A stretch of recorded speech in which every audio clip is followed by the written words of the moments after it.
हर व्यक्ति को कुछ न कुछ आशा रहती है, चाहना रहती है, और आशा अगर पूर्ति होती है तो और आशा उत्पन्न हो जाती है। आशा पूर्ति नहीं होती है तो हमारे को क्रोध की उत्पत्ति होती है। क्रोध से बुद्धि का नाश होता है और बुद्धि के नाश से विनाश होता है। इसलिए जो वही व्यक्ति सुखी है जो सभी प्रकार की आशा का त्याग कर देता है। और आशा का त्याग होता है विवेक के द्वारा। विवेक सत्संग से होता है। इसलिए सत्संग अपन को रोज करना ही चाहिए। ग्रंथों के द्वारा करें, संतों के द्वारा करें, आपस में करें। जहाँ सत्संग होता रहता है वह तीर्थ है। तो इसलिए वह हम नहीं करते तो इसलिए हम दुखी रहते हैं। जिस जगह में सत्संग होता है वह तीर्थ ही माना जाता है। तो संसार में हमको हर जगह पर ये कोशिश करनी चाहिए कि सत्संग का फल क्या है। सत्संग का फल है निराश व्यक्ति हो जाना, लोभ मोह का नाश हो जाना, संसार और मुक्ति व्यक्ति का नाश हो जाना। यदि हमारी संसार में वृत्ति है तो हम दुखी रहेंगे। अच्छा तो लगेगा। तो संसार में वृत्ति रहेगी तो संसार से हमको लाभ होगा। जो लाभ है वह दुखदाई है और हमको सुखदाई मालूम पड़ता है। संसार से जो भी कुछ हमको प्राप्त होगा वो हमको अच्छा लगेगा, पर जो भी प्राप्त होगा वो जहर के समान होगा। इसलिए संसार से हमको आशा नहीं करनी चाहिए। जो संसार से प्रिय लगता है उस प्रकार की वस्तु उससे अलग कोशिश करनी चाहिए। तो हमको कल्याण हमारा वैराग्य से है, राग से नहीं। यदि संसार में राग होगा तो हमारा बंधन होगा। तो बंधनात्मक राग का त्याग करके हम कल्याणोन्मुखी वैराग को ग्रहण करना चाहिए। तो वैराग से हमारा छुटकारा हो जाएगा, हमारा जीवन कल्याण हो जाएगा। वैराग होगा कैसे? सत्संग के द्वारा ही होगा। सत्संग जो हमको महापुरुषों का संग है और ग्रंथ पाठन से उनसे हमको सत्संग प्राप्त होता है। पर यह हमको कभी कभी ऐसा होता है कि सत्संग को मन हो जाता है और संसार की तरफ चित्त लग जाता है। संसार हमको अच्छा लगने लगता है, सत्संग हमको अच्छा नहीं लगता है। वही बंधन का कारण है। जो चीज अच्छी लगती है तो संसार की चीजें अच्छी लगेगी।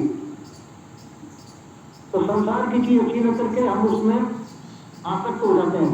वो आसक्ति हमारे बंधन का कारण हो जाती है। तो संसार की आसक्ति का त्याग करके हम निरासक्त होना चाहिए। संसार की आसक्ति का त्याग करके सभी प्रकार की आसक्तियों का करके हमको अचानक होती है। तो अचानक पर देखते हमको कल्याण कर सकता है। जब तक हमारे संसार में रुचि रहेगी, संसार की चाहत रहेगी, तो संसार में हमारा बंधन होगा। संसार हमारे साथ में छल करेगा और संसार में हम बंध जाएंगे। तो संसार की रुचि हमको बंधन, तो इसका मतलब ये नहीं संसार में रहे, संसार में रहिए तो समझदारी से रहे। संसार में समझदारी यही है कि संसार हमारा कल्याण नहीं कर सकता है। संसार से हमारा कल्याण नहीं होगा, संसार से हमारा बंधन होगा। तो संसार में तो रहे पर बाध्य प्राप्ति के साथ संसार में रहना जरूरी हो जाता है, रहना पड़ेगा। और यह रुचि न रहे, संसार की रुचि हमको संसार में बांध देती है, वो हमारा बंधन हो जाता है। तो इसलिए संसार में रुचि को खत्म करके संसार में रहें, चाहना रहित होकर के रहें, अचाह होकर के संसार में रहें। हम संसार में रहते हुए ही अपना जीवन कल्याण कर सकते हैं। आप कहेंगे कि संसार में रहकर जीवन कल्याण, तो संसार से बाहर जाने का जो भी दिखाई देता है देखिए सुनिए बुढ़िए मन माई तो सब माया जानो भाई। तो देखने माया, सुनने माया, सुनने माया तो सब माया। इसलिए जो माया का विकार है, पर इसके अंदर विकार में रहते हुए हम चाहना से रहित रहे। संसार में रहते हुए भी हम अचाह होकर के रहे, संसार में रुचि न रहे तो संसार हमारे बंधन का कारण नहीं हुआ। तो संसार बंधन का कारण होने के नाते से संसार में रुचि नहीं लेनी चाहिए। संसार में सब कार्य करिए, खाना पीना सोना बैठना उठना सब कुछ करिए, पर ये समझ के करिए कि संसार हमारा स्वरूप नहीं है। संसार बंधन का कारण है। संसार का प्रवृत्ति हमारे को संसार में बांध संसार में रहिए, ऐसा भी नहीं संसार में उठ के रहिए, संसार की आवश्यकता नहीं, पर सावधानी की आवश्यकता। संसार में सावधान होकर के रहना चाहिए और वो सावधानी तुमको बचाती।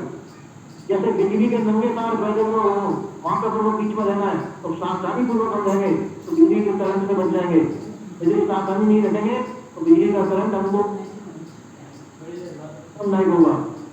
इसलिए संसार जो है बिजली के करंट के समान है, इसमें सावधान होकर के रहना चाहिए और नहीं तो संसार हमको प्राणघातक होगा। इसी प्रकार से वो क्या है, क्या सारा वो पूर्वक ही हमको संसार में रहना चाहिए। संसार में रह करके हम जो अपने आप को सेफ रखें, सुरक्षित रखें और फिर संसार में रहें तो हमारा कोई कुछ नहीं बिगाड़ सकता है। ऐसा संत कहना है। बोलिए श्री सद्गुरुदेव।